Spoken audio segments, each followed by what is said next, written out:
家有冇發覺一個好神奇嘅現象？有啲人咧去到邊咧都好似順風順水咁嘅，但係有啲人咧明明好努力噶啦，但係成日都俾啲小事纏身，行步路都會棘親嘅。其實咧呢個唔係好唔好彩咁簡單嘅，而係你嘅磁場一早就默默咁引導緊你嘅人生走向。你由內到外散發出嚟嗰種能量咧，係你嘅心態，你講嘅嘢，你點樣睇呢個世界咧，都會形成一種無形嘅吸引力嘅。如果你成日都喺度怨，吸引翻嚟嘅自然係麻煩同埋負能量。你要保持積極樂觀，好運同機會咧就會靜靜咁埋你身噶啦。磁場雖然係睇唔到摸唔到，但係咧佢會篩選人脈、篩選機會，甚至篩選你行緊嘅路。想提升自己嘅磁場，接到更多嘅好運，記住呢3個小習慣。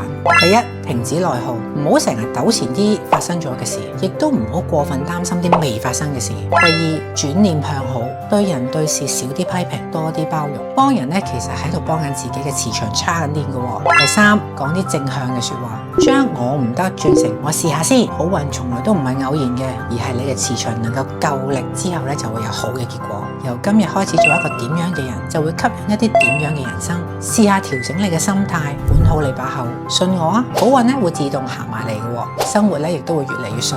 一齊嚟傾下，你有冇試過因為轉咗個心態之後成件事順咗呢？你覺得身邊邊個人嘅磁場特別好，你好想同佢做朋友？佢係一個點樣嘅人呢？歡迎留言分享，一齊交流下能量啊！